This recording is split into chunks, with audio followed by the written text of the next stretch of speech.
परमेश्वर के दैनिक वचन। परमेश्वर सभी चीजों की सृष्टि करने के लिए वचनों को प्रयोग करता है। दूसरे दिन परमेश्वर के अधिकार ने जल का प्रबंध किया और आसमान बनाया तथा मनुष्य के जीवित रहने के लिए जगह बनाई। फिर परमेश्वर ने कहा, जल के बीच एक ऐसा अंतर हो कि जल दो भाग हो जाए। तब परमेश्वर ने एक अंतर बनाकर उसके नीचे के जल और उसके ऊपर के जल को अलग अलग किया और वैसा ही हो गया। कौन से परिवर्तन हुए जब परमेश्वर ने कहा, जल के बीच एक ऐसा अंतर हो कि जल दो भाग हो जाए? पवित्र शास्त्र में कहा गया है, तब परमेश्वर ने एक अंतर बनाकर उसके नीचे के जल और उसके ऊपर के जल को अलग अलग किया। जब परमेश्वर ने ऐसा कहा और किया तो क्या परिणाम हुआ? इसका उत्तर अंश के आखिरी भाग में है और वैसा ही हो गया।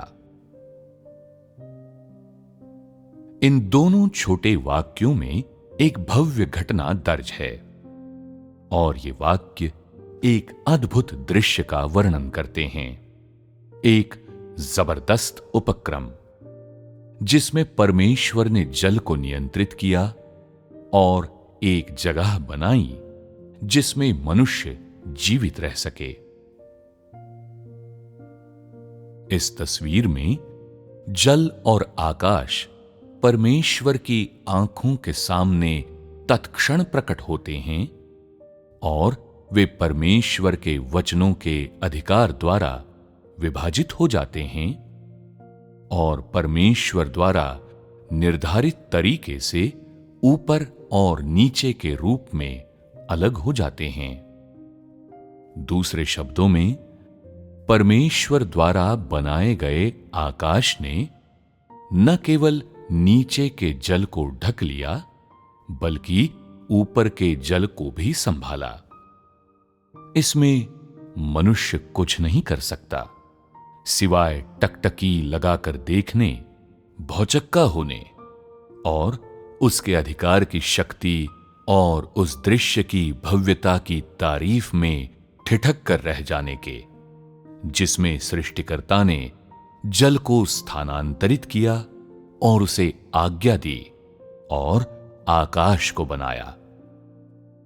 अपने वचनों और सामर्थ्य तथा अधिकार द्वारा परमेश्वर ने एक और महान उपलब्धि हासिल की। क्या ये सृष्टिकर्ता की शक्ति नहीं है? आओ हम परमेश्वर के कर्मों को स्पष्ट करने के लिए पवित्र शास्त्र का प्रयोग करें। परमेश्वर ने अपने वचन कहे और परमेश्वर के इन वचनों के कारण जल के मध्य में आकाश बन गया और उसी समय परमेश्वर के इन वचनों के कारण इस स्थान में एक जबरदस्त परिवर्तन हुआ।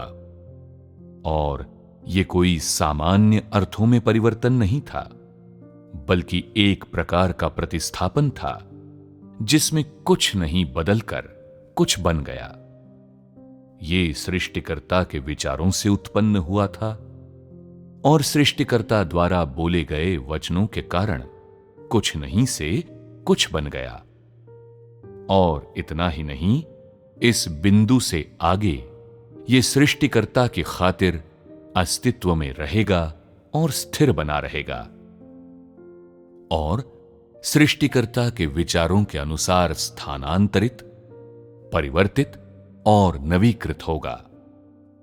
ये अंश संपूर्ण संसार की सृष्टि में सृष्टिकर्ता के दूसरे कार्य का वर्णन करता है। ये सृष्टिकर्ता के अधिकार और सामर्थ्य की दूसरी अभिव्यक्ति और सृष्टिकर्ता का एक और अग्रणी उपक्रम था। ये दिन जगत की नींव रखने के बाद सृष्टिकर्ता द्वारा बिताया गया दूसरा दिन था, और ये उसके लिए एक और अद्भुत दिन था। वो उजाले के बीच में चला, आकाश को लाया, उसने जल का प्रबंध और नियंत्रण किया, और उसके कार्य, उसका अधिकार और उसका सामर्थ्य एक नए दिन के काम में लग गए। क्या परमेश्वर के द्वारा अपने वचन कहे जाने से पहले जल के मध्य में आकाश था? बिल्कुल नहीं। और परमेश्वर के ये कहने के बाद क्या हुआ? जल के बीच एक अंतर हो जाए। परमेश्वर द्वारा इच्छित चीजें प्रकट हो गईं। जल के मध्य में आकाश उत्पन्न हो गया और जल विभाजित हो गया, क्योंकि परमेश्वर ने कहा, इस अंतर के कारण जल दो भाग हो जाए। इस तरह से परमेश्वर के वचनों का अनुसरण करके परमेश्वर के अधिकार और सामर्थ्य के परिणाम स्वरूप दो नए पदार्थ, दो नई जन्मी चीजें सभी चीजों के मध्य प्रकट हो गईं। इन दो नई चीजों के प्रकटीकरण से तुम लोग कैसा महसूस करते हो? क्या तुम लोग सृष्टिकर्ता के सामर्थ्य की महानता महसूस करते हो? क्या तुम लोग सृष्टिकर्ता का अद्वितीय और असाधारण बल महसूस करते हो?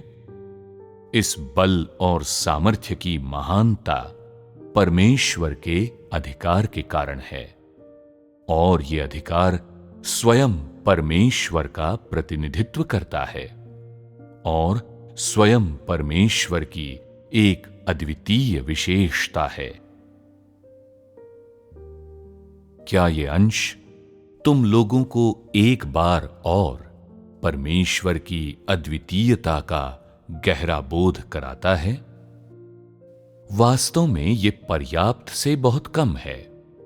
सृष्टिकर्ता का अधिकार और सामर्थ्य इससे कहीं परे है। उसकी अद्वितीयता मात्र इसलिए नहीं है क्योंकि वो किसी अन्य प्राणी से अलग सार धारण करता है, बल्कि इसलिए भी है कि उसका अधिकार और सामर्थ्य असाधारण, असीमित, सर्वोत्कृष्ट हैं, और इससे भी बढ़कर उसका अधिकार और उसके पास जो है वो जीवन की सृष्टि कर सकता है, चमत्कार कर सकता है और प्रत्येक भव्य और असाधारण मिनट और सेकंड की सृष्टि कर सकता है। साथ ही वो स्वयं द्वारा सृजित जीवन पर शासन करने में सक्षम है और स्वयं द्वारा सृजित चमत्कारों और हर मिनट और सेकंड पर संप्रभुता रखता है।